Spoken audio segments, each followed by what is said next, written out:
this for a long time of trying to get the children of the Dutch immigrants to come and do a little presentation to tell us about their lives, what it was like for them growing up. And as we have our topic today, it's growing up in the shadows, which makes it a really interesting topic, title for the presentation.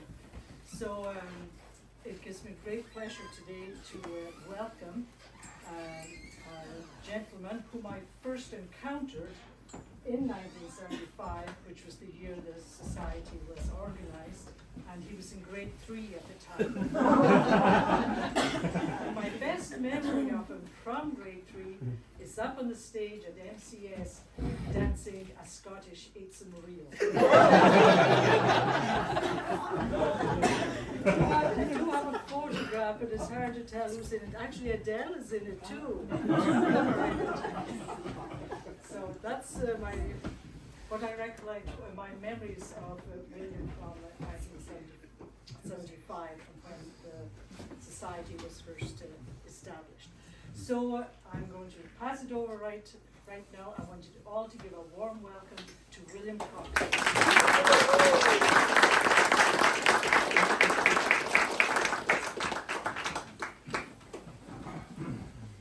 Thank you very much for everybody for coming out, and thank you to Marjorie. I guess you could say I was the first sucker to accept, I guess. Anyway, yeah, and my recollection of her was, certainly through elementary and junior high. And I'll be up front with you right now. I might be the first Canadian of Dutch immigrants, but I don't hardly know a word of Dutch other than a few swear words that were quite and probably I know more Gaelic thanks to that lady than I do Dutch. The odd swear word there too. Not taught by her. Anyway, growing up in the shadows, Margie asked me to do this about 2 months ago, and I have to admit I was extremely reluctant because, number one, I'm not real fond of speaking. Well, I shouldn't say I'm not fond of it, but nobody really enjoys speaking that much. But the other reason is I just didn't know what to talk on. I really kind of take the approach that I'm essentially going to talk about both sides of my family, that being the Cox side, my dad's side, and then the Hookshorse side, my mom's side, and then kind of bring the two of them together and just bring us through the present day. And once I get into that aspect of it, more or less touch on aspects that I was always very proud of that my dad accomplished, and things that in my growing up that I thought were kind of significant events, things that I look back on quite fondly. So having said that, we'll move along and try to take a stab at this. First we'll talk about my dad's family, the Cox family. They immigrated here, a large family, 10 children, and Opa and Oma. I'll refer to them. I assume most of you know that Opa and Oma is his grandfather and grandmother. As I said, 10 children. Dad was the oldest at 16 when they immigrated. The youngest was probably, I expect, around 3. So notice, the village was relatively close to the German border, and I'm going to touch on that a little later. Sure. There they are. That's before they left. Family photograph. You'll notice some of the names are kind of strange. In particular, Mia, Gerda, which we pronounce Gasha. Rita by English, which was Ricci. We always knew her as. Marlies was Marlisha, and that's actually Peter. Yeah, and Moeder is mother and father. So. Yeah, some different names. Some of them actually took Canadian translations. Rita in particular, this one was and Gasha. She still goes by Gasha, but some people would call her Gertrude. So, anyway, that's them before they left. That's the village or town of Mayo. I expect that was just judging by the Volkswagen, probably sometime after they left. But, anyway, quite a nice village. Opa farmed over there at a small farm, a small woodlot, and that was their church. And you know, we all often, as everybody would ask, well, why did they leave Holland? Well, you know, a number of aspects. A large family involved in agriculture, and you know, they were advised that Canada had wonderful opportunities with cheap land, and were encouraging immigrants to come over here. And so I'm sure that played a factor. And the other major factor, of course, was that's the church during the Second World War. So, and no doubt that played on their mind a lot. You know, Canada was seen as a safe country. After having the Second World War, Opa would have lived through the first and been in the second. Actually, Opa and Mabou Cox during the Second World War, they had not all the children born, of course, but there was some of them born, and they were actually separated during the war. My father taken as prisoner by the Germans and put to work. I won't say work camp, but work doing labor for the Germans. And he used to talk about that a lot. He loved to talk about the war. My mother was also took prisoner, and or my Oma was also taken prisoner. Never spoke a word of it to us anyway. So obviously, I think there was probably stuff happened to her that she just as soon forget. Yeah, William, one other thing too, with the war in mind, Yes. that Herman's father always said that when a big factor was also that their children, once they grew older, would have to be conscripted into the army. Right. And they didn't, having them gone through the war, they didn't want their children to go through that. Right. And I think that So stayed in was a place factor for a long time afterwards. Yeah. And not only in Holland, but other countries as well. They had to do their time in the army before moving on. So they made this decision to cross. I'm sure it wasn't taken lightly. You know, with 10 children, they had made arrangements. They had made arrangements to buy a farm in Quebec. This was the Ascania, where they crossed. Took approximately a week to cross the Atlantic, landing at Pier 21, of course, in Halifax, and boarding a train first to the Causeway. In '53, I guess the train would have been put on a ferry across the Causeway, and then up to, they actually landed in Orangedale. I'm not sure how they got from Orangedale to Quebec, but anyway, they landed in Quebec. This was, of all times to land, they landed in Quebec, I believe it was the 5th of December. So certainly a less than desirable time to land in a new country. So this is the homestead. However, that's only part of the story. That's not the homestead Opa bought. When they landed in early December, the Macaulay property that they had made arrangements to buy sometime between when they had left and when they had landed, the owners reneged on them. So they immediately had to find a place to live. They found a place to live. It was a unwinterized cottage on the shore of Quebec, just right outside the village. It still stood up until a number of years ago. I was told that the only reason it was standing that they wanted to maintain the rights to have a power line or something down to it. They were damn cold the first winter.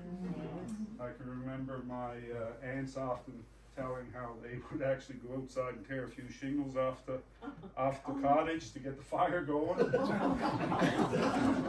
I don't know, Opa having a woodlot in Holland would have been familiar with burning wood, I would think, but they weren't burning hardwood, I don't think. I think they were probably burning slabs or softwood. And Dad, as the oldest, as well as a couple of the siblings, they never went to school in Canada. They went immediately to work to support the family, as well as Opa did that first winter because he didn't have a farm to work. And Dad often told the story of he was working, I assume, in the woods with somebody one day, and he was expressing how it was hard to keep the cabin warm, and they informed him, well, he should be burning hardwood. There's a lot more heat than hardwood. And he vividly remembers it. He says, I took an armful of hardwood home, he said, and I grabbed the block and went to my mother and I said, this is what we should burn. and he literally held a match under it, figuring that it would catch fire. Yeah, times were tough. The following spring, I guess it would be, or at some point the following year, the original homestead was about 4 or 5. The place they had originally going to buy was 4 or 5 miles outside of Bedeck towards Sydney. This place they wound up buying, it was in Red Head. I don't know if any of you are familiar. If you're in Bedeck looking across at the Bell Estate, of course, in order to get there, you'd have to go around the head of the bay. So when you get to the head of the bay, there was another road leading up the hill, which was called Long Hill. And this is the property that Mom and Dad bought. They are Oklahoma. Certainly not a great farm by today's standards, but it did have a large wood lot of good wood on it, which was important to many Dutch immigrants when they came. Wood was quite a vital source of revenue for them in those first years, and they could use that money not only to feed the family, but also to generate income to put back into the farm. So that's where they wound up.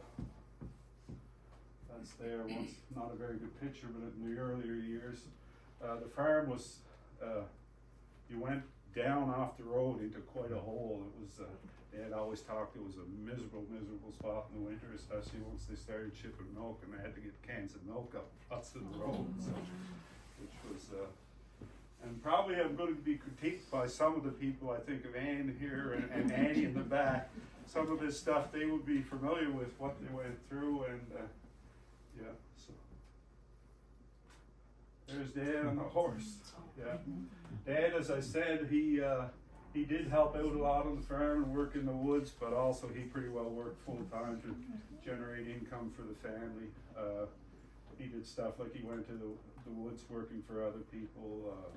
He drove a truck hauling pulp. He used to work 12-hour shifts, putting bags of cement into the mixer, building the Seal Island Bridge.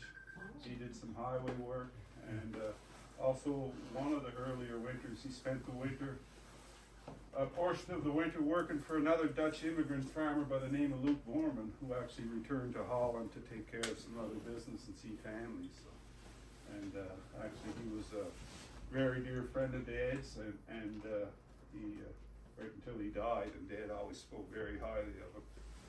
Unfortunately, Luke had a dairy farm. Unfortunately, when his son took it over back in the mid-70s, built a new dairy barn on it, and then was killed in a motor vehicle accident.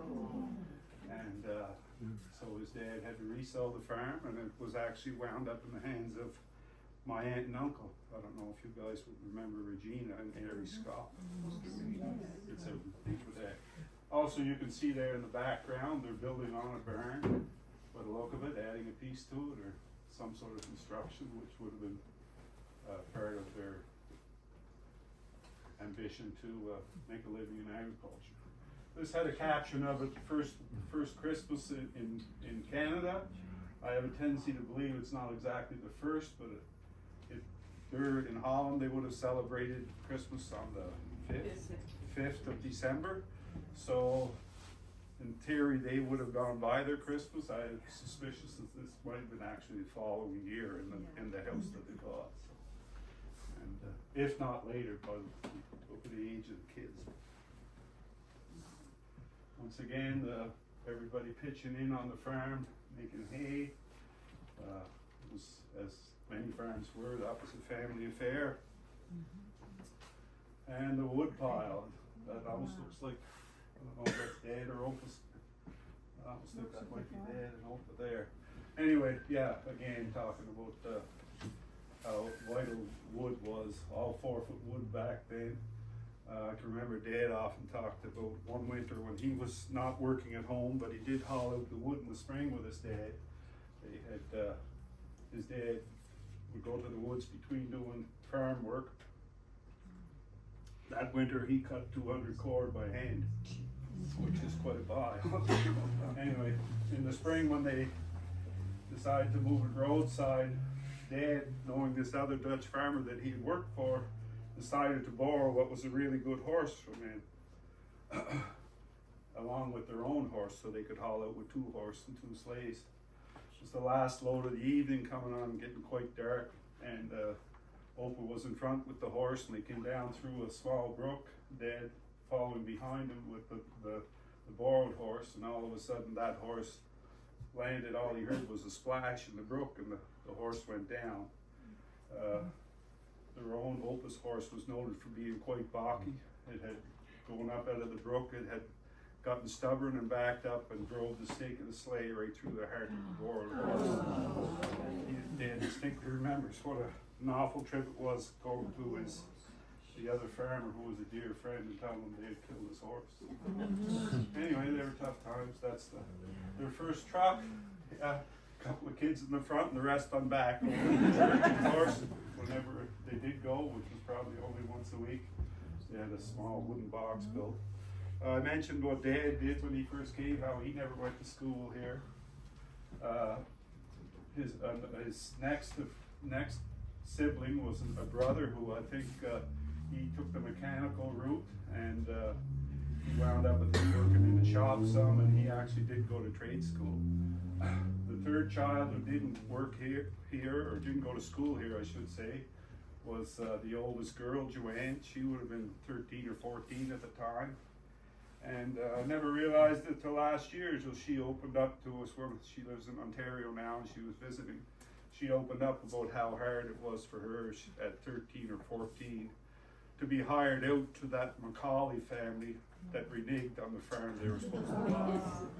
And as a young girl, essentially a child, worked there for a whole week at a time, and would get driven home Saturday afternoons, not knowing the language, keeping house and looking after children, and then going home for one day a week. So, and again, all the money went back to Oklahoma.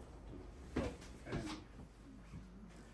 after they got established, I guess that would be my great Opa, who came to Canada for a visit. So, yeah, at least that's what they tell me anyways. Yeah. And yeah, so they had some hard times, but you know, many did. Yeah, not only the immigrants, but the locals. A lot of local people had hard times. Talking about the kids that did go to school, there was a schoolhouse very close by on Long Hill out in Redhead, which was slated to be closed until these guys landed. enough demand for education that they kept the school open. The other thing that was close by was a telephone operator office, which was in somebody's home, and my aunts later came to work there, so I think they thoroughly enjoyed that, because they always knew the gossip that's going for, and I think it rubbed off till this day. They still like to know what's going on. There's the girls a few years after, beautiful 7 girls. Wow. Yeah. And the 3 handsome young men. Yeah. My dad being on the left there.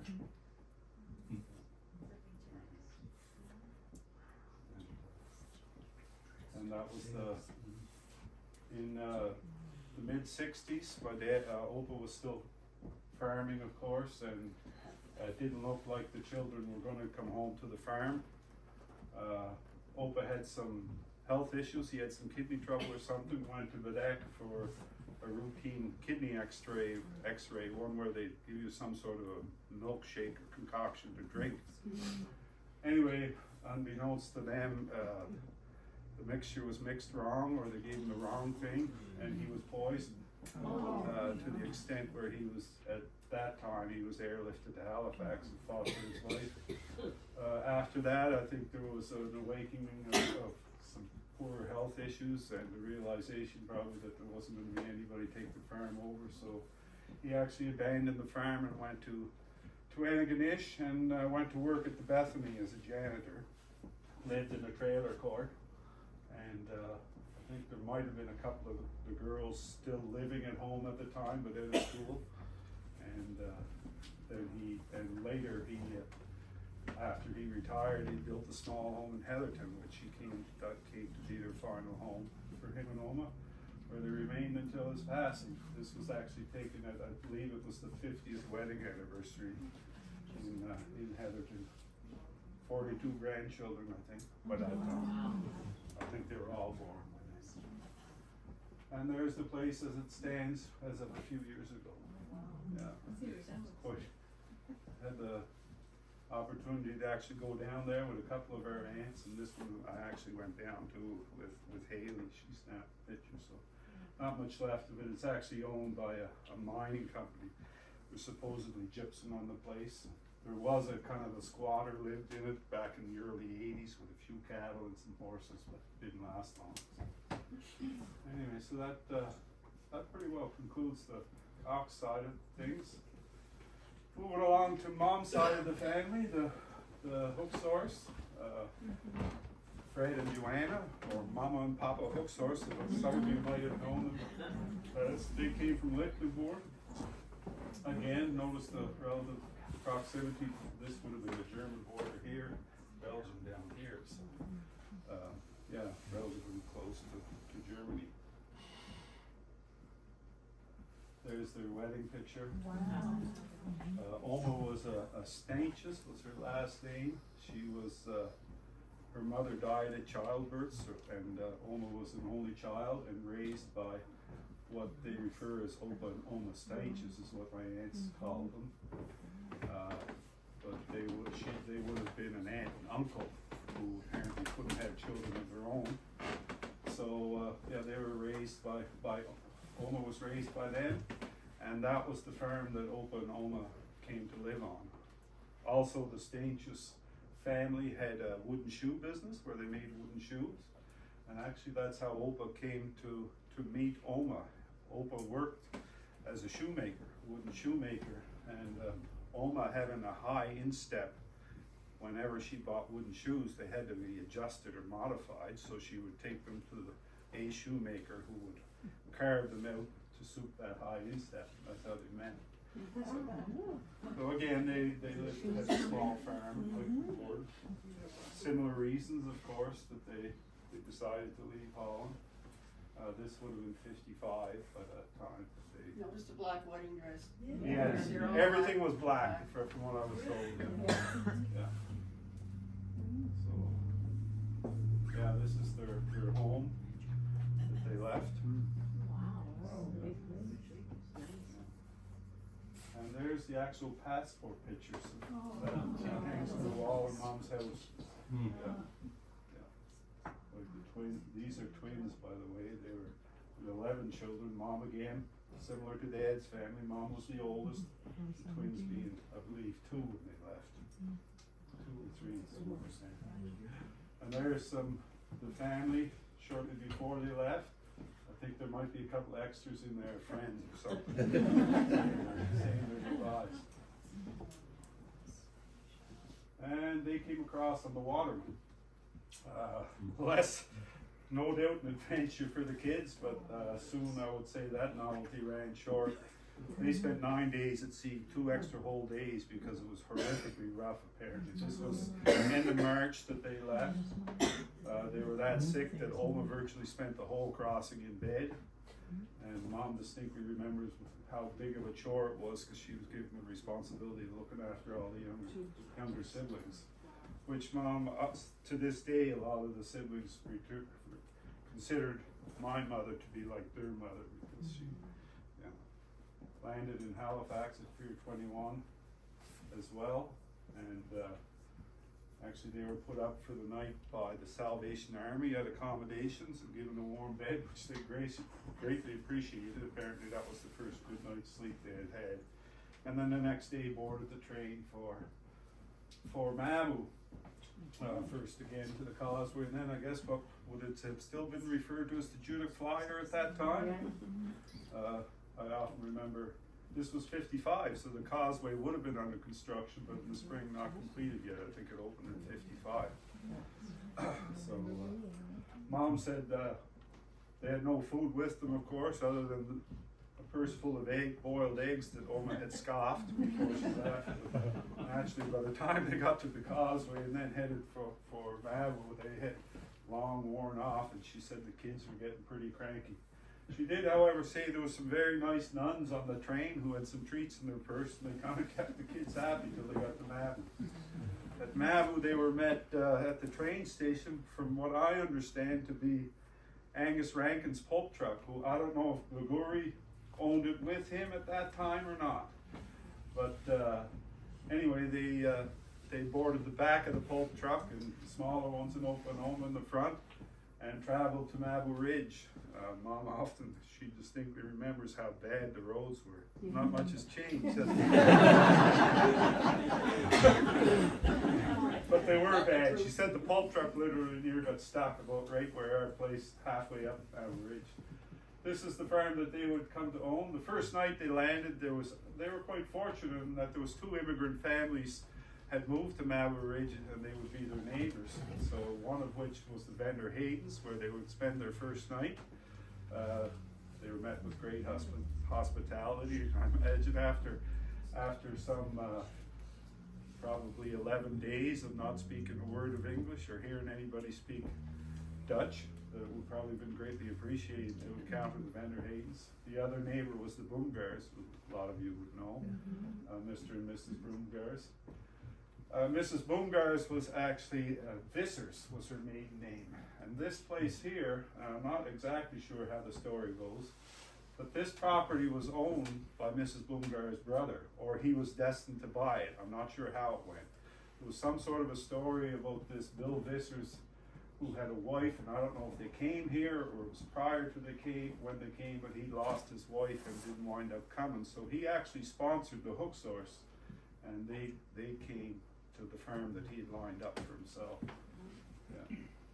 So. Is that farm still standing? Yes. Okay. Yes, and I'll show you later. That's where Richard Hooksource farm is today. Oh. Yeah, yeah. This obviously would have probably been a couple of years after they came to us, and the fences look good. Almost looks like they ditched the driveway, but look, a bit more road work there than on the road. Again, Mom and her brother Anthony never went to school here. They were both Mom straight to work, doing housework mostly, housework, and she did quite a bit of sewing. She would often go to other Dutch families who had large families who needed sewing done, and she would do that as well. And as far as on the Hook Source farm, again, right to the woods to earn money. The caption on this read that this is actually Tommy Rankin's tractor. He was hauling wood out with them before. So, yeah, it was Mom, I should say, you know, she, the education system, I talk about how there was something, 2 in the Hook Source family and 3 in the Cox family that never went to school here, but the education system was a little different in Holland from what I understand. By the time you were around 14, you kind of chose a direction in life, and Anthony would have chosen an agriculture direction, and he actually spent a year, I think, in agricultural school, as did my dad. Mom obviously would have turned more towards the homemaking side of things and did quite a bit of sewing and stuff like that, and was noted and quickly became a very good seamstress. So the other thing, as I said, Mom did housework for people, and she actually worked at St. Joseph's Convent here. She actually worked with a Dutch girl, a Ben and Hogan girl, Joan Ben and Hogan. Some of you might know her, Joan McDonald, Angus the Lord's wife. Mom often talked about how it was nice to work with another Dutch girl at the convent, but it used to piss her off, she said. Whenever they spoke Dutch among themselves, the nuns didn't appreciate that. They were told that they had to speak English. So that was fair enough, but what really pissed Mom off was there was a bunch of French nuns there, and they had no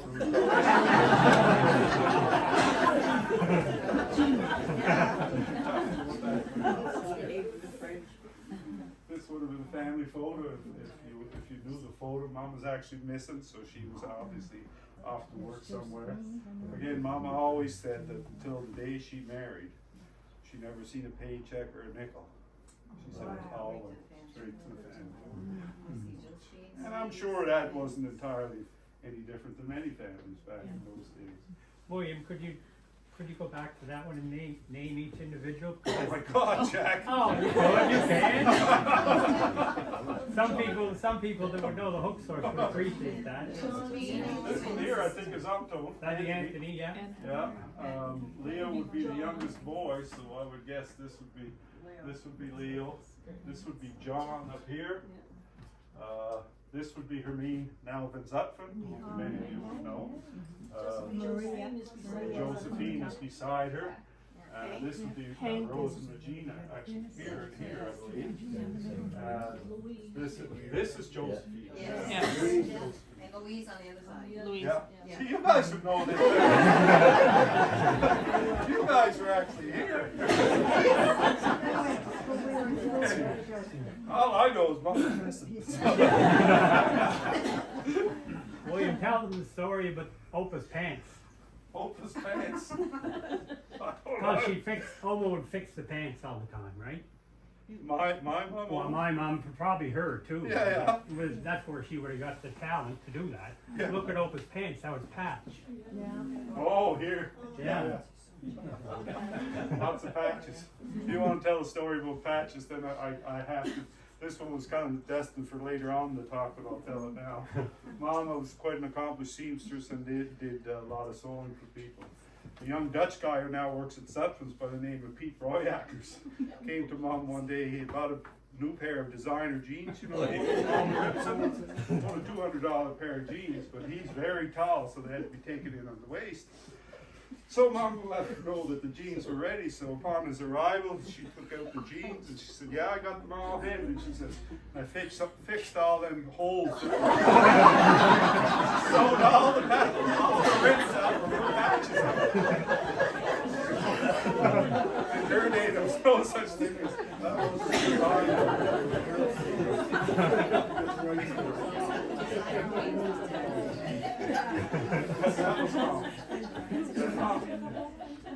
Anyway, again, lots of hard work.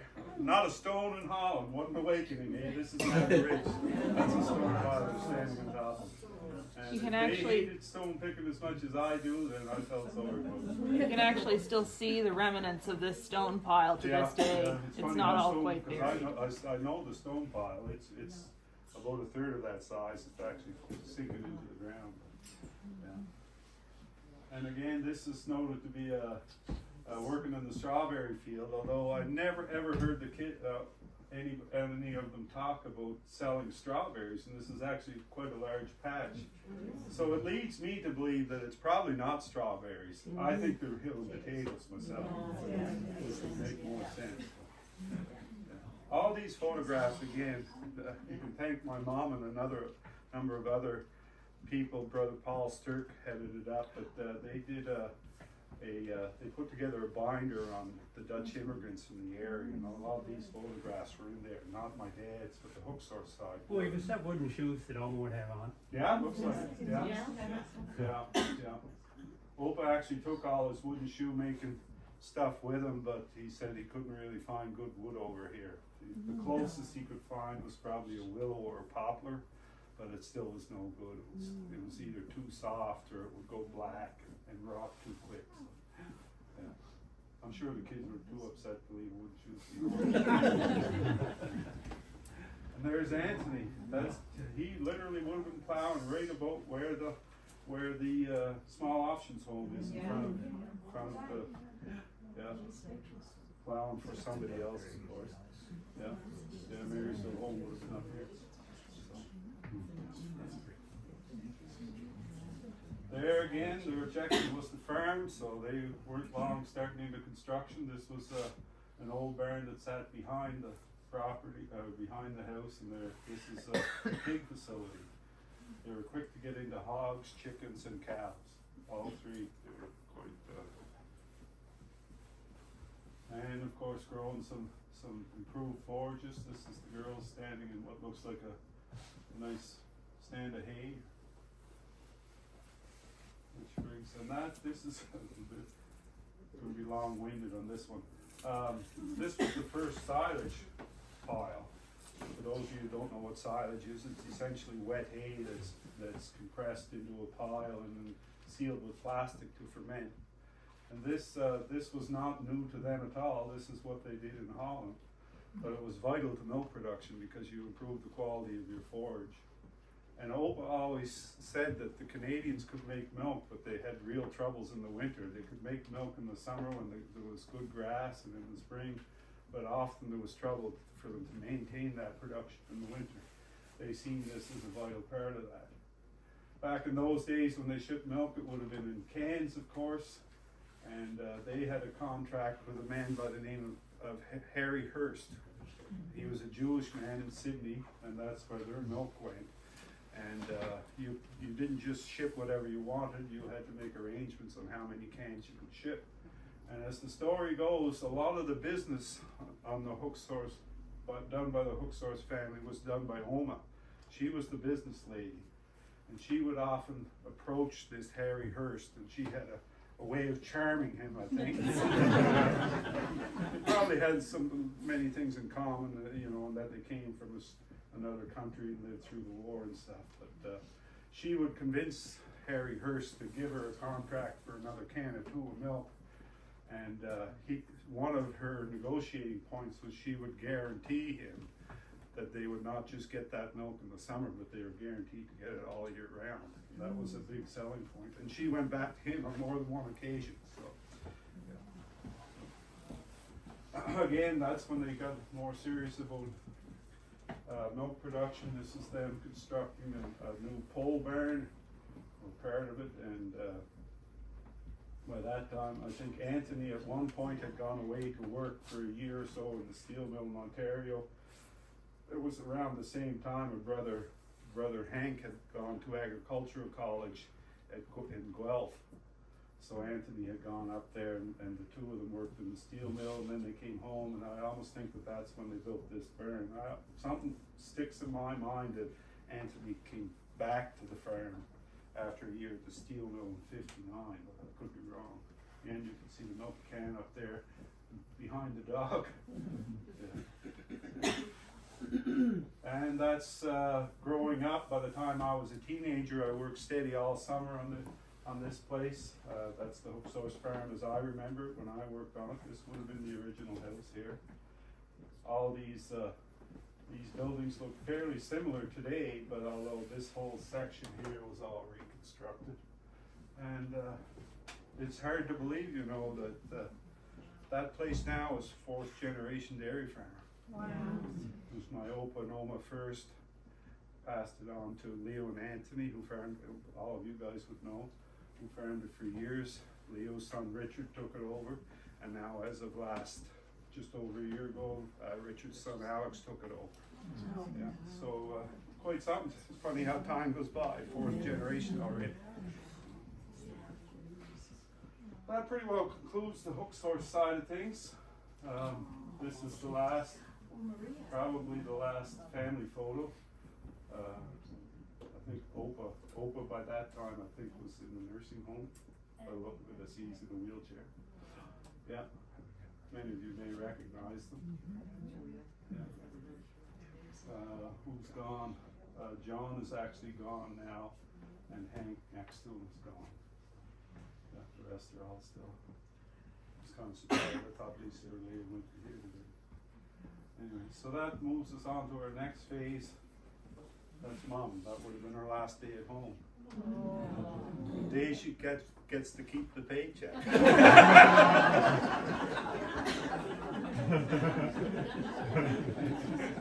So, actually, when my mom passed away just in January, we had the discussion of how Mom and Dad met, and there was an agreement on the story, but a little bit of confusion on exactly some components of it.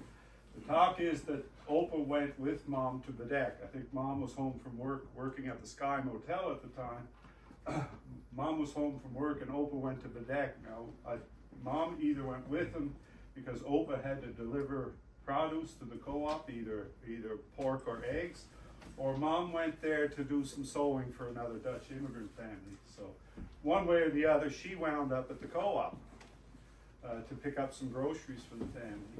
Dad at that time, he had moved on and had taken the trade, had become a meat cutter and was working at the co-op. So No doubt they probably knew about one another, but anyway, come time, Dad kind of did his calculations on when Mom would run through the checkout. Dad promptly told the checkout girl that it was time for her break and that he would answer. So as the conversation went on, and then Dad, who was not only meat cutting at the co-op at the time, but Dad had become an artificial inseminator, breeding cows artificially. So Dad told Mom that sometime when he was up in around the Sky Motel, he would stop in for coffee. Now I don't know how many cows would have been in that area. That's how the romance began, and I don't even know when it started or how long it ran. And that's her again from the home with her flower girls, the twins, Rosa and Regina. Not sure which of the boys is there. So, and there they are coming down the aisle at the Mabou church here. And, a couple of things Mom always, she never said much about the wedding, but she said getting there, of course there was a one-lane iron bridge here in Mabou, and upon approaching the iron bridge they were doing construction work, and she was convinced that the construction workers were giving her a lesson in Canadian culture, and that they held her up till she was late for her wedding.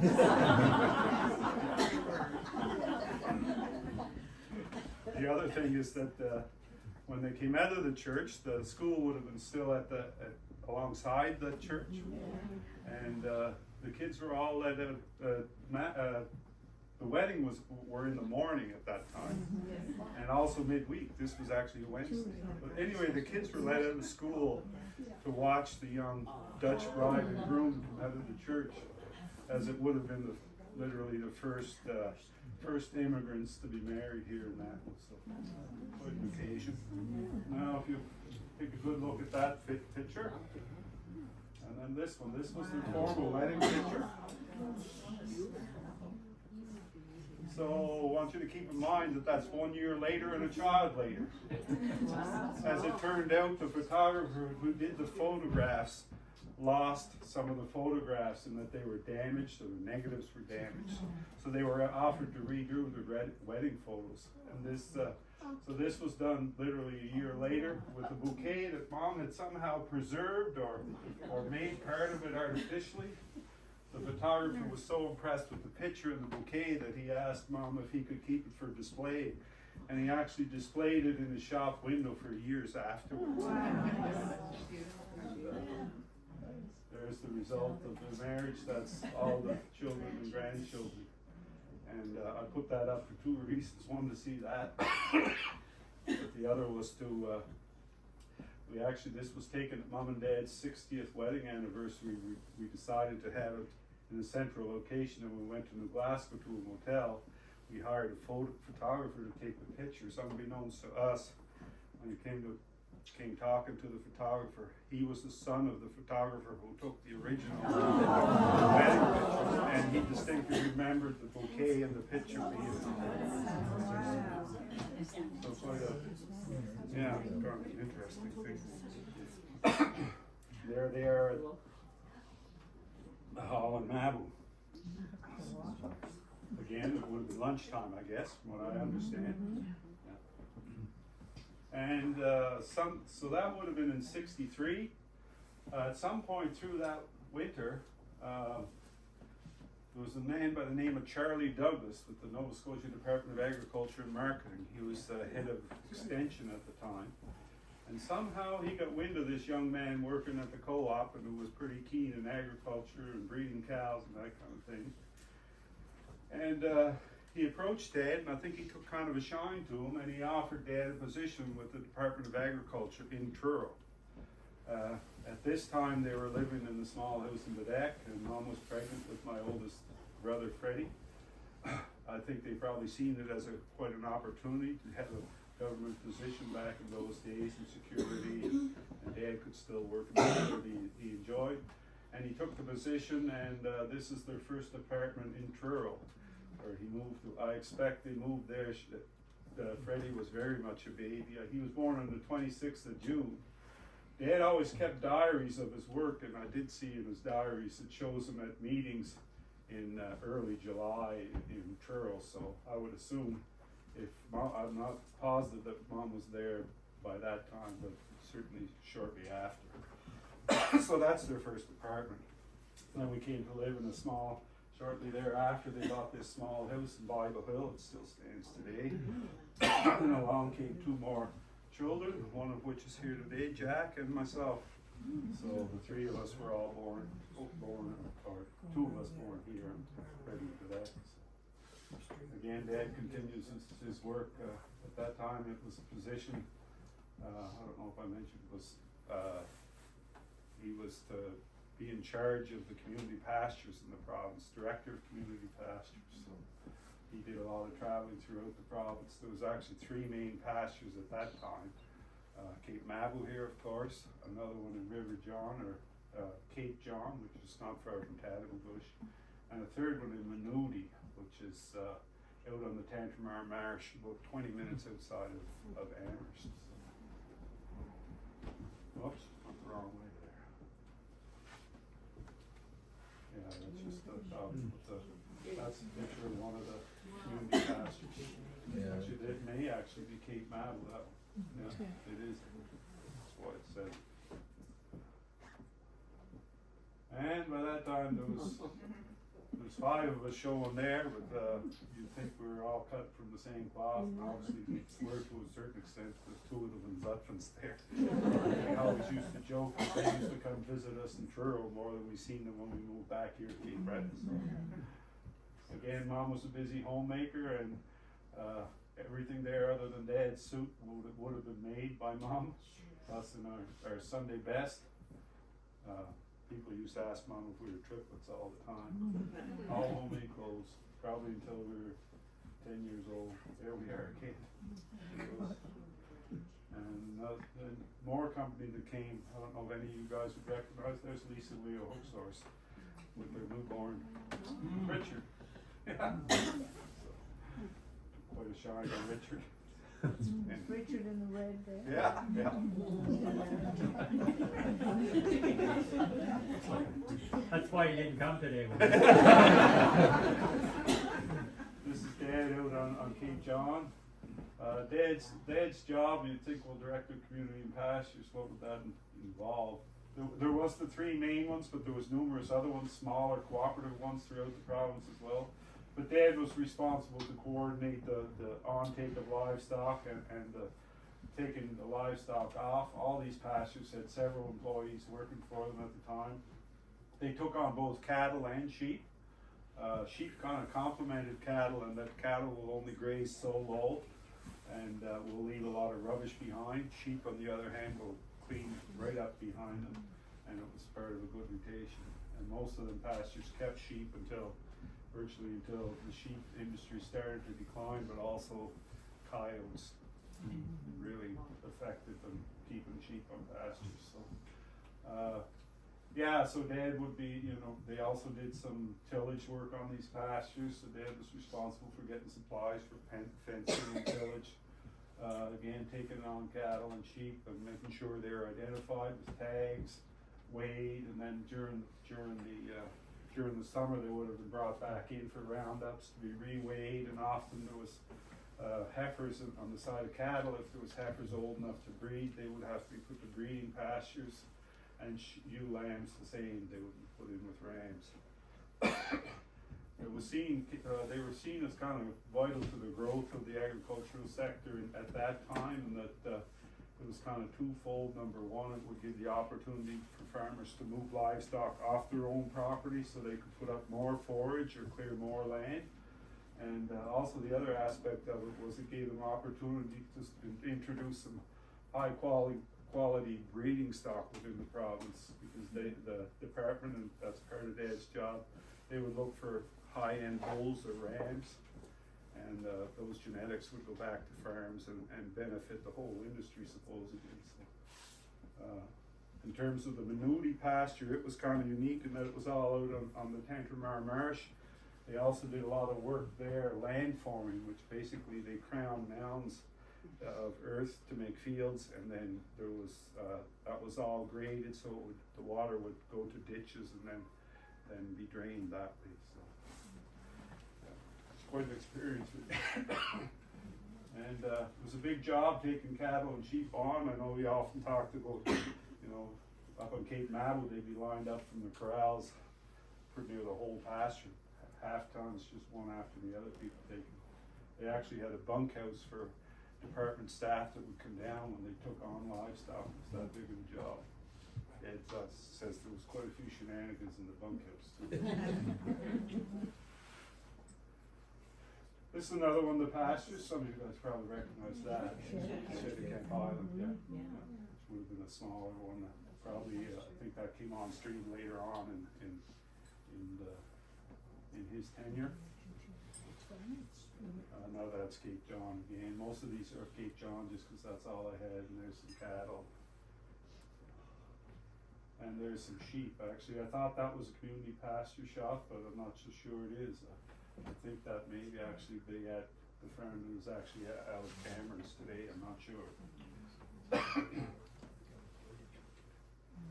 And there's the corrals in Cape Mabou back in years ago. Actually, there was two sets of corrals on the Cape, one on where they exist today, and the other was, there was a large set of corrals strictly for sheep on the opposite side of the road. That would have been this would have been a trip. Dad decided to take one of his youngsters. Apparently one of them is my brother Fred. The other one is Duncan McKinnon. I don't know if any of you guys remember. Yeah. And Duncan's family was actually the last ones to live on Cape Mabou. They lived actually right where the corrals sit today. There was a cottage there. I believe they were the last ones to live there year round. And then Duncan and Renal and Helen continued to live there during the summers, while Renal worked. Most of you guys remember him?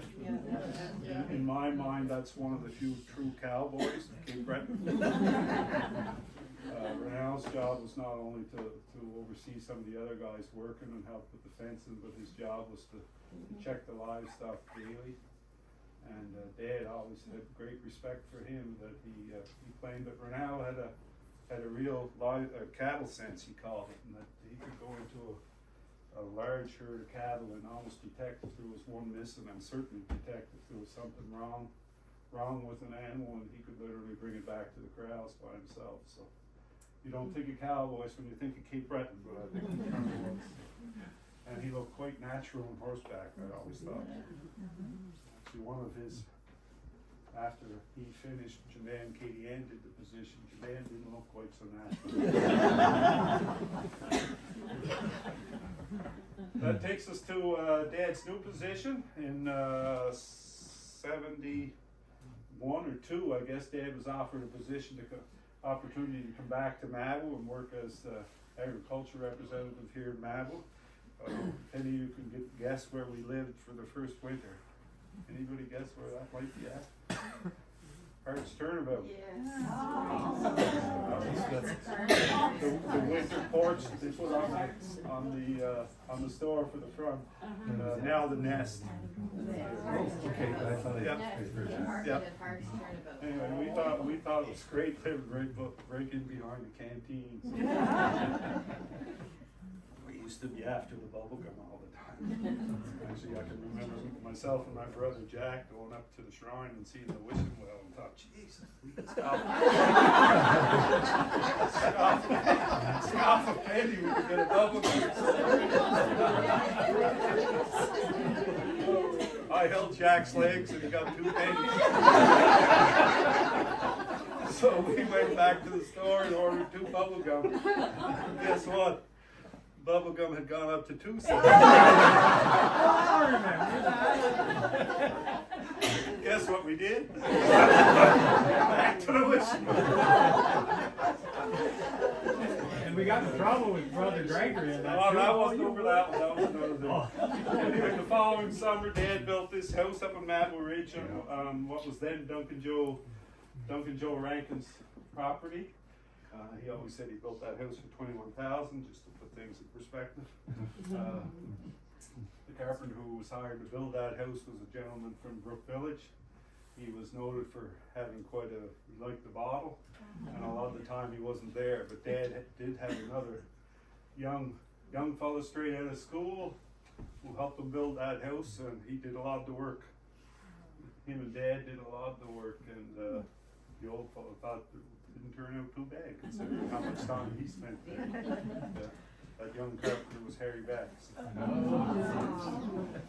first house Harry would come to build on his own was actually my grandparents in Annie and Leo. Yeah, that's how Harry got his start. Also, Harry and his family in particular became very close friends to Mum and Dad and our family, and he eventually came on to move to farming in Ontario, which was quite a loss to us. We were very close to all that family. And that's the property that stuck with Joe Rangus. This would have been his house, now Neil and Mary Beaton's, and that's the other place. I neglected to mention that when we were in Truro, Dad also started a small flock of sheep. He built a barn on a piece of property he owned, which was essentially a gravel pit. And so when we moved to Cape Breton, they came with us. And we started our hockey career. Involved, of course, it's Montreal Canadiens. Dad was a diehard Montreal fan. Yeah. None of us ever went too awful far, although there was talk that Jack could have made the NHLs. Thankfully. And there's my oldest brother, Freddie, and with my youngest brother, Renee. Renee was born in '75. I guess that was his introduction to hockey. And Dad was pretty proud of the Montreal Canadiens. Interestingly enough, that Montreal attire was quite a step up, and that when we first set foot on skates on the ice, it was all homemade sweaters and homemade socks. Mom seemed absolutely no need to buy that stuff.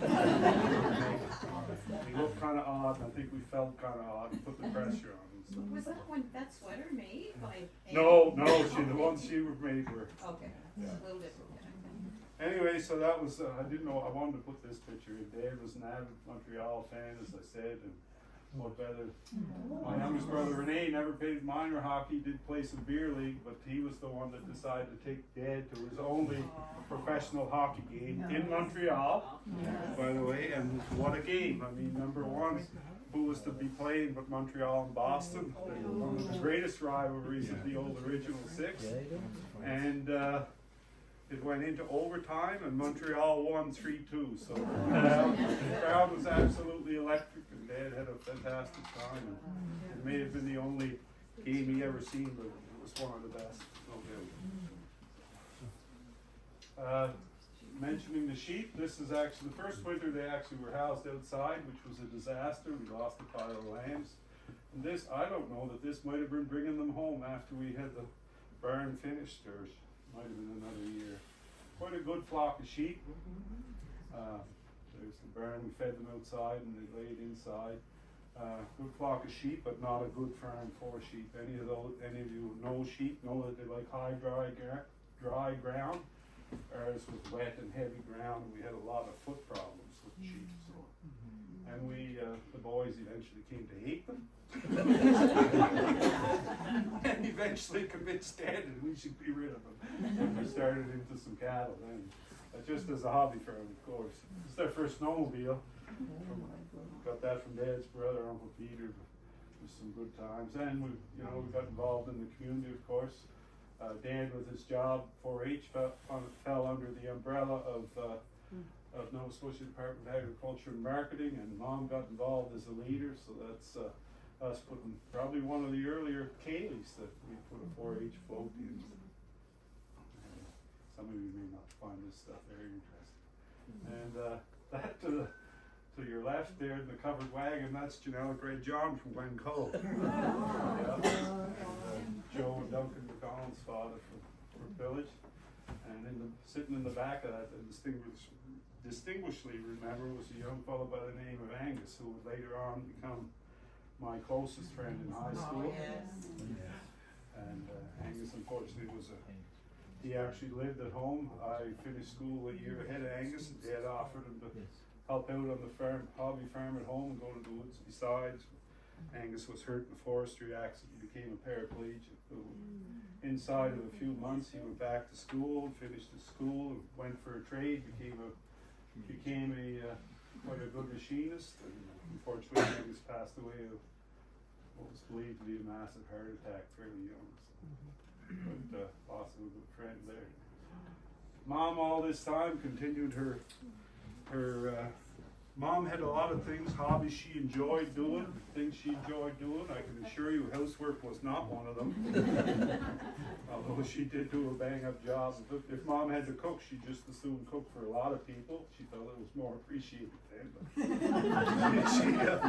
But she had an avid love of gardening and anything creative. Gardening, sewing, knitting, crafts, woodworking, you name it, Mom loved to do.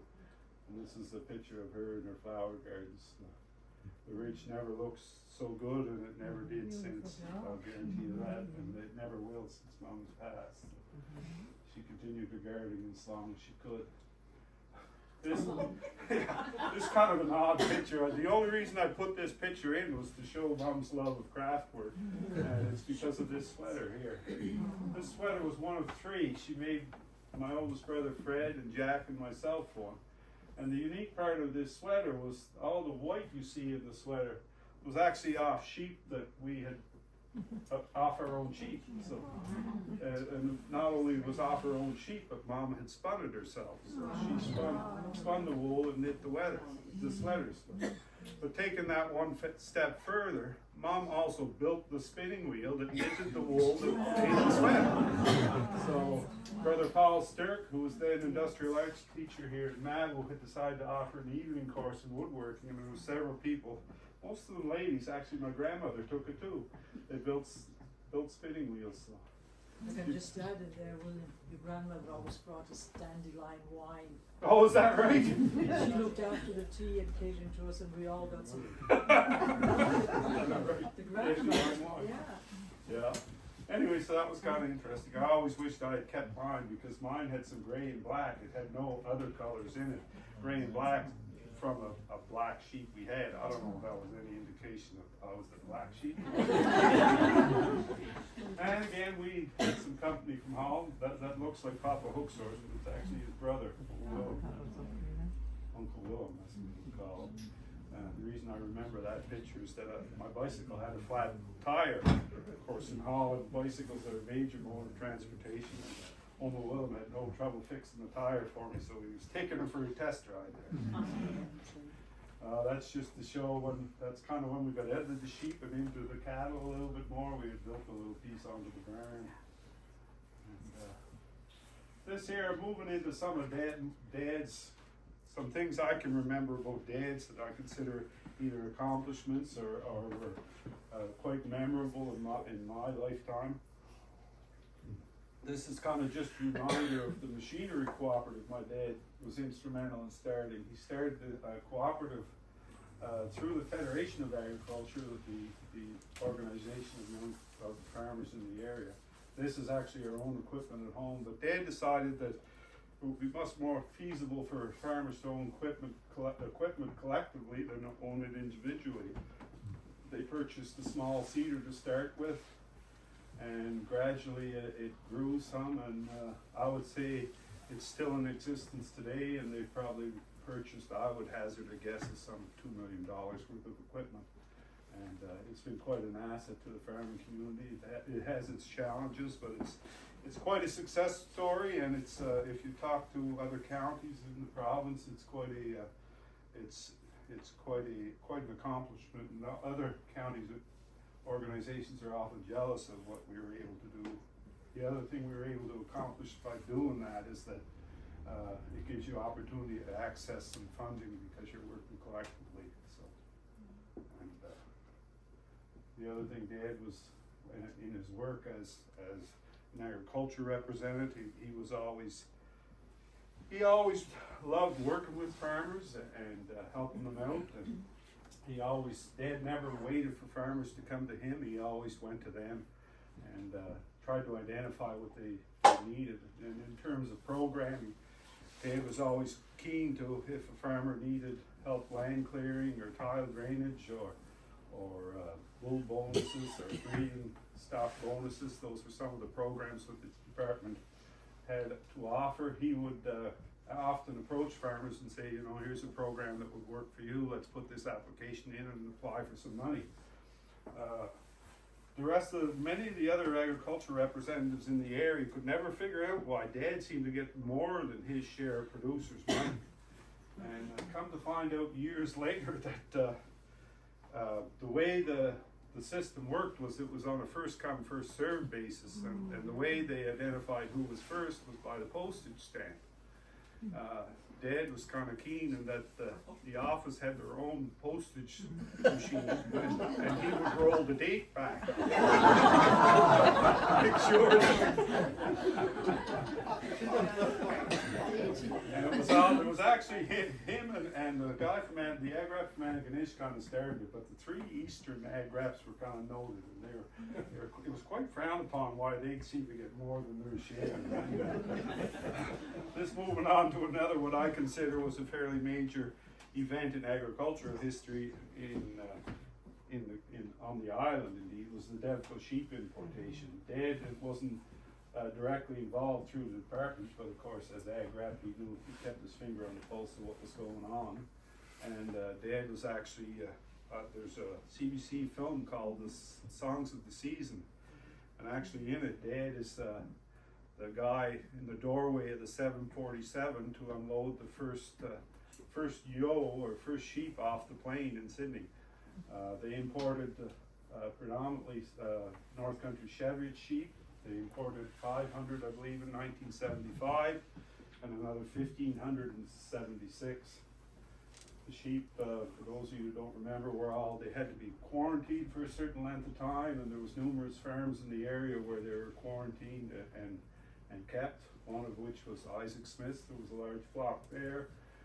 This one here, that's shown up at what then was, I believe, Anne McDonald's place. It is now Ella Cameron's place. Anne and Alex became husband and wife at one point. Is that Anne there? I believe that's Anne, yeah. Yeah. And I think this is a girl named Georgina McNeil, formerly from Christmas Island, I think. And another place was where the distillery sits today.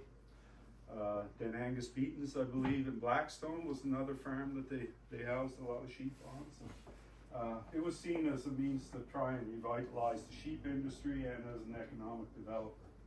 Unfortunately, it didn't pan out the best, but Dad was always an avid believer that he thought if they brought that many sheep over that they should have identified perhaps 10 young farmers who were keen on it and put them in their hands rather than try to control a lot of it themselves. They eventually came to, the sheep were dispersed around through sales, and they kept a base flock at what was the Devco farm, which belonged to Alacar Campbell. I guess they bought that place. So. Another farm which they had, this was the Merrimack's in Mull River. That's Dad standing at the fence. And just touching back to the community pastures and how sheep will complement cattle, and they will clean up land, and that exemplifies exactly what they will do. This is a pasture that was starting to grow up in trees or thorns or something. You can see the job the sheep did of it. Yeah. This particular breed was noted for being a hardy breed. That's why they identified it.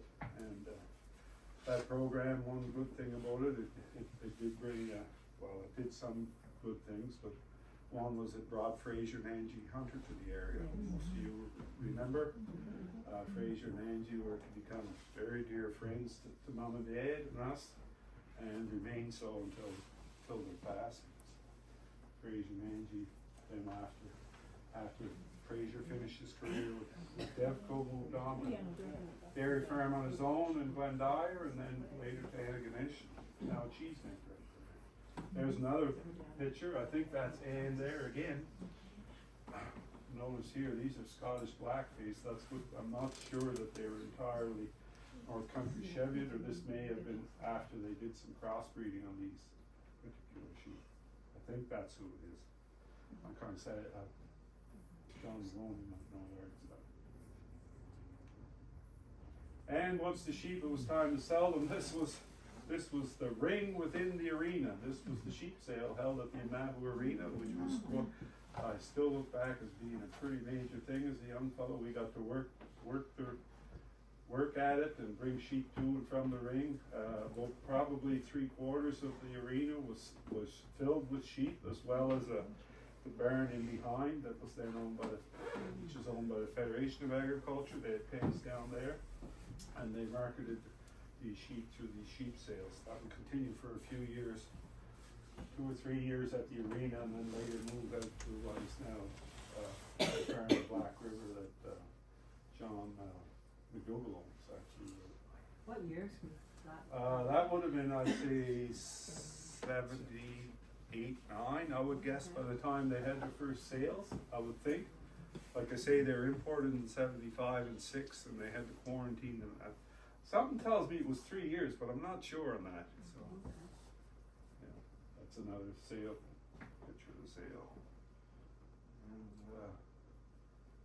And that gentleman that I told you Dad worked for as a youngster first coming here was dairy farm in Bedeck. He was quite a shepherd himself. Luke Borman was that guy's name. He was rarely noted for having a lamb crop under 2 lambs per ewe. There he is with triplets, which were very common. Whoops, went the wrong way. Dude, this brings us to the Mabou Fair, which a lot of you may remember fondly. Dad was instrumental in getting that off the ground.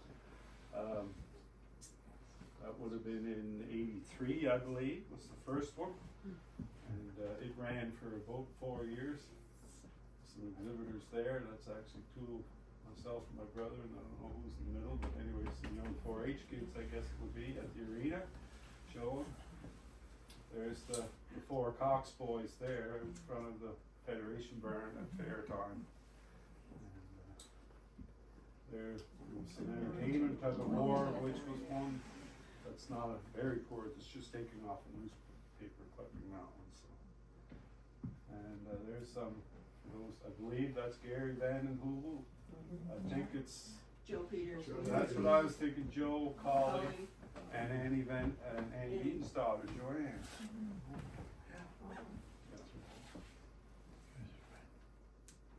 That's Russell Campbell, Malky's son, and again Joanne. Then Beaton, now Schmidt. And that, I think that's Willina Peters now. Willina led up from. I don't know who the young lad is there. Maybe that's David for all I know. That's another one of Clifford. I don't know. I thought it was Clifford Beaton and myself. It might be Jack. I'm not sure. No, I'd say it's Clifford. And that's Darrell Austin's champion. Always some fun at the fair, of course, and one of them was a milking competition. The fair lasted 3 or 4 years, as I said. It went by the wayside, I think, for a number of reasons. I think one, there was some differences with the arena committee and the fair committee that they figured it should move on. It went to Inverness to the racetrack and didn't survive there. The other reasons is always a challenge to get people through the door. I can remember Dad talking about that, how you justify it if you can't get people through the door. And the other thing was to get exhibitors. In terms of livestock, it was a big commitment for producers to do their own work on the farms and then show livestock besides. And there was also a lot of non-livestock, that being gardening and handcrafts and crafts displays, and they had to run entertainment in the evening to try and entice people to come through the doors. But anyway, I think it was a pretty good time anyway by a lot of people's standards. I always remember one story with Dad would often call on volunteers to do a lot of this stuff, and at one point there was a cleanup to be done after a successful fair. And so he always called on other farmers or neighbors or friends to help out. So this one particular fair, it wound up late in the evening, and they all did a pile of cleanup work and decided to have a bit of a drink afterwards, a little bit of the celebration. And I think one drink led to another and another. And I think by about midnight or 12:30, the bottle ran dry. So Dad, being kind of cocky, approached Dan Katie Ann and told him it was time for him to ante up and not to mooch off everybody else. So, time for him to get the bottle of rum. So, again, Jandan, with some reluctance, finally graciously agreed that he would get a bottle of rum. So off he went and returned with a full 40 ounce. So that was good. The party continued, I assume, till that was gone. So, the next morning, I remember at the breakfast, Dad was a little late rising naturally, and at the breakfast table he was having a conversation with Mom about the success of the fair, and Mom thought it all went very well, and she didn't mind that he would stay out and have a good time with his friends or the people who helped out, but she did not enjoy being awoken at 1 o'clock in the morning by a neighbor to get a bottle of rum.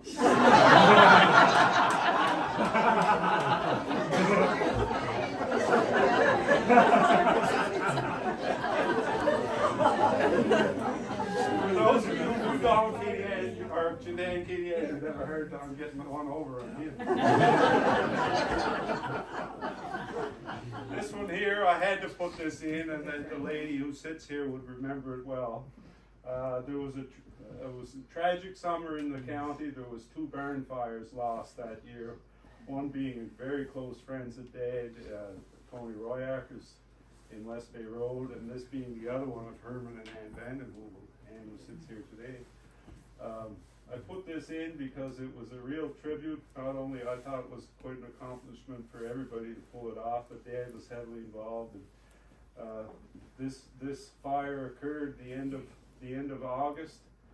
They were fortunate enough to save the milk cows. They lost all the young cattle, I believe, and they lost all the hay stored upstairs in the barn. Those cows went to a neighboring farm to be milked for 3 days. That's all it took them to reestablish a milking facility at home, where they brought the cows back to be milked in a temporary facility, and immediately began construction and coordinating plans for a new dairy barn. A carpenter was hired, and Dad did a lot of work trying to ensure that there was volunteers there on a regular basis to help out. That barn, in no small feat, was completed and cows back in it. This is about 12 weeks later, I believe. Wow. Sooner than that. Was it? Yeah. And it wasn't. All because of your dad and the volunteers that he Yeah, had to work with. there was as many as, some days there'd be 10, 15 volunteers there. And it wasn't a small barn, I believe 160 feet long by 44 or 40 feet wide. So, yeah. And along with that, there was also the coordination. This is the end of August, mind you. They had to find forage for these cows, and everybody in the area, if there was grass still in the fields, it was made, and I think they made 12,000 bales of hay. I can't remember the exact amount. I was just reading the newspaper, but anyway, it's something I was always not only proud of Dad, but proud of the whole agricultural community for the way they pitched in, a real tribute. And not to say that the couple this happened to was well deserving, couldn't find better people. And that farm was to later transition to the next generation, which is not family, but Dad was also very realistic in that not all farms transfer within the family, and this was a young couple who purchased that same farm, and Dad was very excited, as was the whole farming community, to have this new family. It was Peter and Janine Wilson, my Paul, and Bridget and Robin, I believe it is. Not in my apologies for the picture, just as part of my talk sorry. Yeah, we had 5 boys and they had 5 girls. Yeah. This is a very poor picture. I doubt that many of you could even make out what this is, but I brought it up because it's something not many people realize, that in Cape Breton and in Inverness and Victoria counties in particular, there was quite a fur industry at one point. This is actually a fox show that was held at the Federation Barn here in Adelaide. Now you can see, but there's probably a dozen of exhibitors there. Just to get a better idea, that's a form picture. I just pull up a different one off the internet. That's what a fox show would look like. The foxes grown here and mink here in Cape Breton were noted as being some of the highest quality pelts in the world. They claim a lot of it had to do with the climate, and some of the very renowned producers here too. I remember Dad always talking about the McGuinness boys up in Breton Cove or Wreck Cove had farmed foxes and mink as far back as the 40s. And the fur industry also complemented the fishing industry very well, and that a lot of the foxes were fed offal from the fishing industry or waste. And I just think I remembered. I remember the fox show. The way they show these is they actually reach in the cage with a kind of a clamp which a fox will snap at, and they can grab them by the muzzle then and muzzle them, and then they can hold them by the front and back. The biggest thing that stands out in my mind is that the fox show here in Mabou, the muzzle cut off a fox and bit one of the producers, and it was my job to wheel him over to Dr. Thomas's for stitches. So, anyway, it was quite a. Unfortunately, it kind of fell by the wayside, not because of producers, but as you would all know, the the fur industry is basically dictated by the fashion industry, which first the foxes went, and it went more to mink. They claim it because the mink, it was an Asian market, the women were smaller, and therefore they wanted a smaller pelt. And then after that, once it diminished, and the animal rights aspect of it too didn't help the industry. The mink industry remained quite vibrant in the province here until a few years ago, and it really took a tumble. Again, all fashion and animal rights related. This brings us to the hard part of the talk. Yeah, this is 2001 when I married my lovely wife Diane. Diane had 2 children from a previous marriage, Amanda and Becky. That's our wedding day. And we were later come to have 3 more children, Haley and Lydia, who are here today, and son Nathan. This kind of moves into Dad's retirement years. Dad was a community man. He liked to keep involved, and he liked to keep his finger on the pulse of agriculture. This is actually him. He was chairman of the hospital board, and I like to think Dad paid it fairly. That's when the Inverness Hospital had its own board. I like to think Dad did his part there. You have to remember he was fairly instrumental in some of the CT scanner and the expansion on the hospital, and he enjoyed that board. Oops, sorry. The other board, he also he sat on the Nova Scotia Farm Loan Board for a number of years, which he thoroughly enjoyed. It really helped him keep his finger on the pulse of agriculture in the province, and he enjoyed that. Him and Mom spent, once a month we're taking meetings in Truro, and Dad was recognized actually into the Nova Scotia Agriculture Hall of Fame at one point, which we were also very proud of Dad for that. Oops. And also into the Nova Scotia Institute of Agrologists. I'll never forget crossing the border from New Brunswick to Nova Scotia one time, and they were doing a survey. Dad rolled down the window, and they asked Dad what he did for a living, and Dad told him he was a professional agrologist, which we all started in the car to laugh at. We never thought of Dad having a real title or being a professional. Anyway, Dad never had any formal education. I think when they gave him this award, he was considered an honorary member as a professional agrologist. And that's us at Lake Mabou Farms. The 2 older girls aren't there, actually. And I'd be remiss if I didn't mention this man to your left there, Teddy. He was, in true fashion, Dad not only helped other farmers out, but he helped us out a lot too. He kind of brokered the deal between us and Teddy. And I can't say enough about this gentleman, how good he was to us, and to become owners of Lake Mabou Farms. This is the farm as it sits today. When people ask me about the farm, I always tell them we sure as heck don't farm the best land in the world, but we undoubtedly farm the prettiest. So that's the farm from the back side. Anyway, once again, And there's the farm. Actually, this is the Taylor property, which we actually use. That's the original farm when Diane and I married. I was after purchasing that from Mom and Dad, and Lake Mabou Farms, where we are now in the background. So it's kind of the end of the dock here. And you know, in a couple of things in closing, you know, I talk about our roots and Oklahoma, and it's warm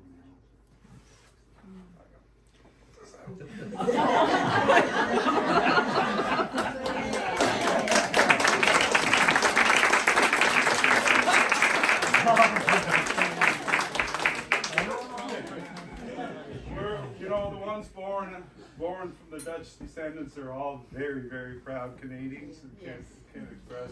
But you know, the wooden shoe is a wonderful symbol of our Dutch heritage, and we're all very, very proud of that. And it seems it's amazing, you know, even though the your Dutch status decreases as far, you know, as you a Dutch person marries a Canadian and so on, but those roots remain strong, I think, and this is actually a daughter of my first cousin who, you know, and it shows how proud she is of the Dutch heritage, and I think we all are very proud to have our wooden shoes and windmills in our heritage.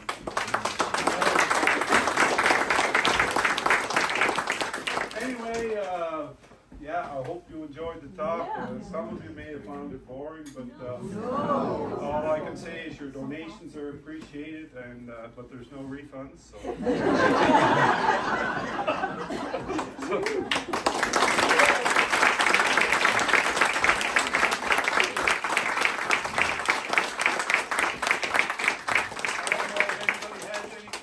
Anything, or wants to touch on anything that we talked about here? William, how much English did your dad have, or that crew have when they first came over? Zero. And like, so how do we get by? You know, I ask myself that every day. You know, and it was certainly the ones that went to school. They were quick to pick it up, and they were ordered to bring it home and teach the others. Yeah. And certainly not a practice that would happen today, but. Those, Mom always said that it was very much instilled in those immigrants that the language they had was to be left behind. Wow. And you know, it was kind of a shame, you know, if No, Dutch. I will disagree with that. Well, that's what my parents both said, you know. Yeah. Now, you know, I do know, like the Beck's family, they all spoke Dutch, and I think a lot of that had to do maybe with how old the kids were when they came as well, you know. Some of, like, there was obviously some immigrants that immigrated, they were very young families, you know, that the kids were virtually just born. How old were you, Anne? Well, I'm not Dutch, but Herman was. Herman was only a year and a half old when they came. Yeah. The parents always spoke Dutch at home because they had no English at all. Yeah. And over the years, well, all the children learned Dutch too. But when when we started going back to Holland, they could communicate. Okay. Yeah. And because over in Holland, a lot of the older people could not speak English. Oh, okay. So that was a real nice. Yeah. Connection to be able to have the language. Yes. Yeah. But Herman never taught our kids. No. And you know, like I say, my mom and dad, I always, and I wouldn't, you know, I'm not one to really want to learn it today, but it always was a point of disappointment, and that, you know, the best time to teach is when they're a child, because they're learning it without knowing it, right? Well, Annie's first generation, how was it when you came? I was 11 when we came over, and we didn't know any English. Yeah. When we went to school, we got the Sears catalog, and Oh, is that right? Point you to got to pictures. read it, and Okay. in the Yeah. classroom, in the outside toilet, but anyway. Reading material. But we couldn't speak. We had just had to listen. But we loved it when in recess or break in school, that you could play outside, play baseball or hockey or whatever it was. You know, that's how we learned our English. Yeah. Yeah, but it took a while. Yeah, for sure. I know Mom and Dad, like as a youngster, I can remember Mom and Dad speaking in the house, but the only time they spoke it was when it was something they didn't want us to hear. Kind of like they didn't have to spell those words you didn't want to hear, they just spoke Dutch. Yeah, the Gaels is probably the same. It's a shame, but I mean, that's the way it goes. I actually have one of our older oldest daughters is married to a Swiss fella in PEI. His parents immigrated and he speaks Swiss, and they have 2 small children now. Now he speaks and his father speaks Swiss to those kids, you know, and I think they can understand it quite well. Whether they'll ever speak it or not, I don't know.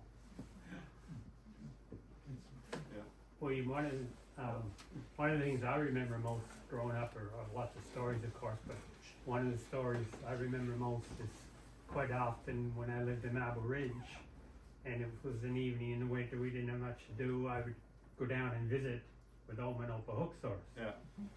And I can often remember Opa, whenever I went down there, Opa seemed to love to talk about him coming over here, him immigrating from Holland to Canada, to Mabou Ridge. And as you alluded to in your talk, before they came, the Canadian government wanted Dutch farmers to come, or wanted Dutch farmers to leave, and the Canadian government wanted farmers to come.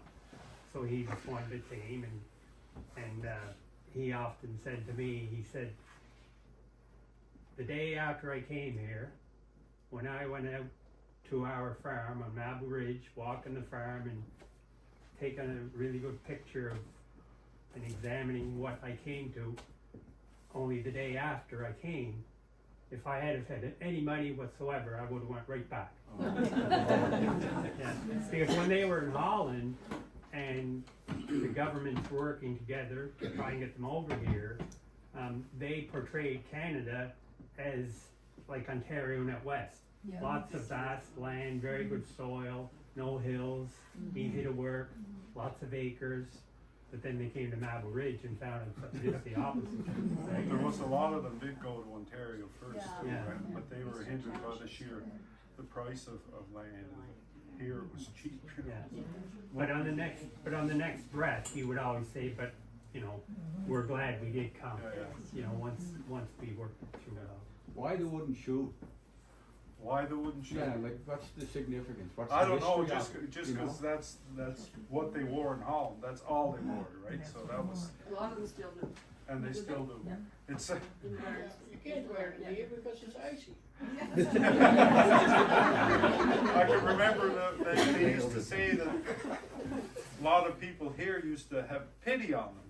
And they say, you know, them poor people, them poor immigrants, they're so poor they can't even, they have to wear wooden shoes. Like, but it was just the way they did. And a lot of people who wear them, actually there's some new Dutch immigrants in the area, and that they still wear them and they love them, you know. They're, The first pair I ever saw, Mr. Vanden Hogan, oh yes? when he came here. Oh, is that right? He was walking down his driveway. And Yeah. And looking at him, and his wooden shoes, and where the hell are those shoes? Yeah. So we certainly, there's a pair here, see, we identify with that, we, you know, well, I guess the, you know, real symbols of Holland are wooden shoes, windmills and tulips, I guess. Those are three things that really stand out when you start talking about Holland. What kind of wood were the shoes I don't made remember out of? what type of wood they were, it's a different, I remember Dr. Thomas wearing one. yeah. They claim they're very good on your feet and stuff. Yeah, Here coming down the yeah. hallway in the hospital. Yeah. The other thing it's kind of pertinent in what we're going through with our neighbors south of the border here, but, you know, despite what they went through with the war and stuff, and despite I pointed out how they were both relatively close to the German border, both my opas and omas never ever spoke illy of the German people. Never, despite what they went through, you know, and I think that has quite a bit of relevance in what's going on today. They always felt that they were misled by a fanatic, and that, you know, when they did what they were told to do. In actuality, my Opa hook source farm, I was recently told this, and it's what I was led to believe, that when the Germans came to their farm, often they would rape the farms of everything, you know, the food, the crops, whatever they could get their hands on, they took. But they kind of left Opa and Oma Hook Source farm alone, because apparently there was a German soldier who was a fairly high rank and ordered Opa to tell anybody that came to do that not to under this German's order. So he kind of protected their farms. So yeah, he was lucky that. I remember the Huxor's boys used to come to our house, Yes. and I wasn't really that old, but I remember telling like, that idea of them coming Yeah. and the trips over, how Yeah. difficult it was. Yes. Yeah. I can't imagine what kind of gumption it took to say, you know, we're going to pack up and move 10 or 11 kids to Canada. You know, yeah, and a place you've never seen. You know, just you basically just heard about. Now the Huxors were either slated to go to here, or there was a choice too to go to New Zealand, I believe. They chose here. It was a shorter boat journey. Yeah. So, yeah. Certainly Not- glad you all came.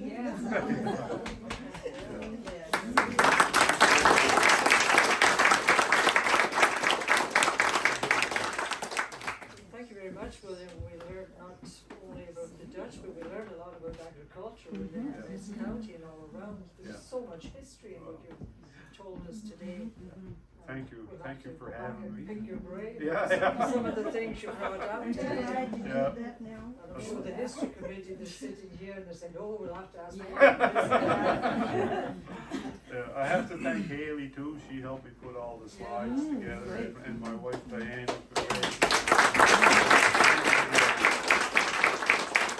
Thank you very much, William. Thank you very much. We really appreciate You're that very you welcome. agreed to come Okay. and to share all these. I should be good for a while now. Before you all leave, we can just give you a minute here. On May the 5th, it's Dutch Heritage Day, and the Mabou Development have put together something for that day from 2 to 4, and Along with the history. along with the History Mabou. Committee of the Mabou Gaelic Historical Society. There will be a little reception in here. We hope the tulips that are outside down there by the road will be blown by then, and I think they have a little plaque or something that they'll be putting next to tulips. Yeah, the plaque may not be ready, unfortunately, but we're hoping the tulips will be out. But it was just a small initiative that we started last year, Mabou and District Community Development Association and Alec McNeil and Steve Tinsky, where we wanted to have a display to honor the Dutch heritage and That's Liberation Day, is it? It's Liberation Day Day too, in yes. Holland as well, so. Like, they don't celebrate Remembrance Day as like big like we do, they celebrate Liberation Day. Yeah. So that's Liberation Day too. So there will be a reception here, and everyone's invited Yes. to come. And share maybe their William can insights. tell us some more stories. Pretty well stored me out. Don't forget next month, second Sunday again.